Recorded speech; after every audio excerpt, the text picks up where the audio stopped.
And Allah says, for my prophets, there's no room for the fear of people, especially when it comes to legislation. Not only what I commanded you to do, also what I permitted you to do. Both. The things I made halal, you have to stand by them with your chest out. No consideration of people's feelings. The things I made haram, no fear of anyone other than Allah.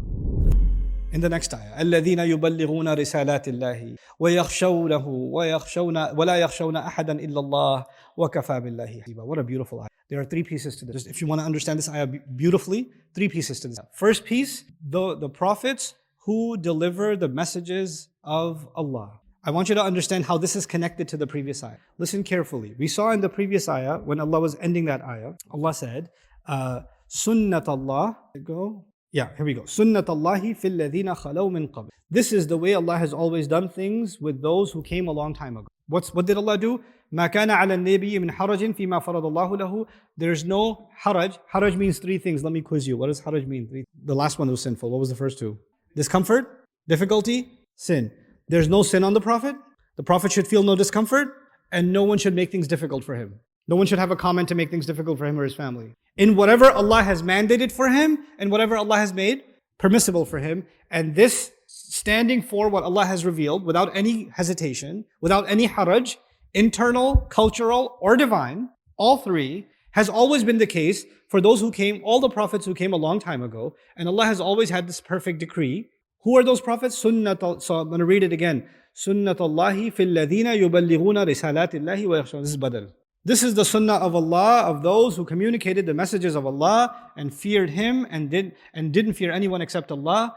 And Allah is enough to take full account. In other words, الَّذِينَ خَلَوْا مِنْ قَبْلِ is now being replaced with الَّذِينَ يُبَلِّغُونَ رِسَالَاتِ اللَّهِ وَيَخْشَوْنَهُ وَلَا يَخْشَوْنَ أَحَدًا إِلَّا اللَّهِ وَكَفَى بِاللَّهِ حَسِيبًا. The ayat are stitched together. Now that you understand that. Three components. The first component is they deliver Allah's revelation. They thoroughly deliver Allah's revelation. Tabligh is the act of making sure it's communicated clearly. That's why we get balagha from it. And the word balagha is actually, Allah says to Rasul sallallahu alaihi wasallam, قُلْ لَهُمْ فِي أَنفُسِهِمْ قَوْلًا بَلِيغًا. Say something to them that reaches deep inside their hearts. The science of balagha, it's called balagha because when you communicate in a way that penetrates the barriers of someone's psychological walls and their aggression towards you, and you're able to get to their heart and impact them with your. So you're able to, you found a way to penetrate into their heart. Because getting to someone's ears is easy. Anybody can get to your ears. But you can listen to someone and be annoyed. How do you speak to someone and instead of them being annoyed with you, they're impacted by what you're saying in the way that you wanted them to be? That's balagha. That's balagha. Yuballighuna risalatillah, the messengers who have to communicate in a way that deeply reaches, these messages reach into the hearts. That's first component. And these messages are directly from Allah. By the way, the Prophet's words are a message, and the Prophet's actions also send a message, yes or no? Him getting married, for example, in this case, did it send a message? Him declaring Zayd not his son anymore, does that send a message? Yeah, that's also a risala. So there's a risala of the words, there's also a risala of, here, this sent a message. Sometimes actions speak louder than words, right? They're also risalat. So they do that clearly. And then the second component is, they fear Allah and don't fear anyone except Allah. They fear Him and don't fear anyone except Allah. By the way, if He said they fear Him, that would have been good enough. But Allah said, no. They fear Him and they don't fear anyone except Allah. He doubled it. يَخْشَوْنَهُ, good enough. وَلَا يَخْشَوْنَ إِلَّا اللَّهِ. Why? Because this is a story. The messenger always feared Allah. But for a brief moment he considered, let me take the path of least resistance. People won't give me a hard time. Even if it's 99 point, endless nines, fear of Allah, there's a 0.000001% fear of who? People. And Allah says, for my prophets, there's no room for the fear of people, especially when it comes to legislation. Not only what I commanded you to do, also what I permitted you to do. Both. The things I made halal, you have to stand by them with your chest out. No consideration of people's feelings. The things I made haram, no fear of anyone other than Allah. لا يخشون أحدا إلا الله. The way that it's hammered in. يخشونه is obvious. Then on top of that, لا يخشون أحدا إلا الله. And then Allah says, and Allah is enough to take full account. Now look at the beauty of this ayah. Three components. First component, they deliver the message, which is the responsibility of prophets. We'll call the first component responsibility. The last component is Allah is enough to take account, which means the accountability with Allah. Accountability. And in the middle is the fear only of Allah. Look at how the middle piece is connected to the first piece and the last piece. In other words, you will fulfill this responsibility of delivering the message, and The way you'll truly be able to deliver this message is you purge yourself of any influence from people. You will only have the fear of Allah. That's the way in which you will. That answers the how will you deliver the message. You will deliver it in a way that has no contamination of any fear of people. That's the how. But then the why. Why will you deliver the message in this way? Because Allah is enough to.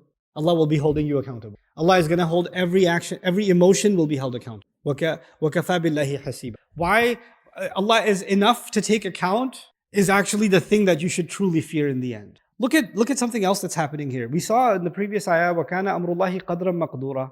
Qadr means calculation. Qadr means measure. Now we see another word for measurement. What's the word for measurement here? Hasib.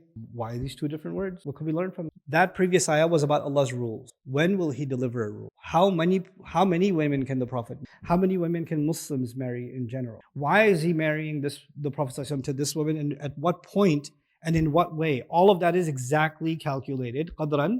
That's about the laws and legislations. فِيمَا فَرَضَ اللَّهُ لَهُ. This ayah is not about that. This ayah is in what way will they, when they deliver it, was there any element of fear? And was there any element of intimidation for people? Did that factor into what they were going to say at all? And Allah will keep exact, not just of what they did, but what their hearts felt as they did it. وَكَفَى بِاللَّهِ. Like the hisab of Allah is not just on the actions, it's what's going on inside the hearts here. The khashya of Allah alone in the hearts. This is one of the most powerful messages for us, because the last of the messengers is Rasulullah ﷺ. So the job of delivering the message was passed on to the ummah, right? The job that used to be done by individual messengers was then passed on to the last ummah, us. So he was made shaheed over humanity, right?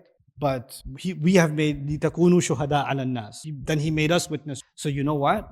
The way I talk about my book, this book Allah has given, the way I talk about the religion Allah has given, there's going to be a concern when I open my mouth. Hey, if I talk about this, people are gonna, maybe I should skip this. Maybe I should talk about it and talk about A, B, and C, but the findings that I have, D, E, and F, they're gonna go viral and everybody's gonna have a problem with it. I should just shut up about it. Save myself the trouble. Don't get myself canceled. I can take the safe road and nobody will know. People don't know any better. So they're gonna say, MashaAllah, what a good lecture. MashaAllah, what a good halaqah.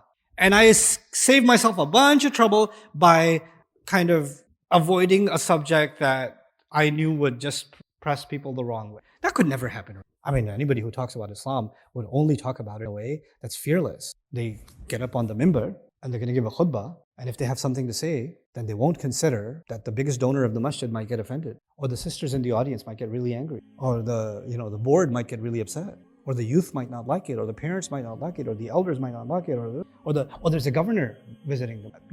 I don't care if there's a here. I'm not gonna, I'm gonna say exactly what needs to be said, because those who deliver the messages of Allah fear Allah and don't fear anyone except Allah, right?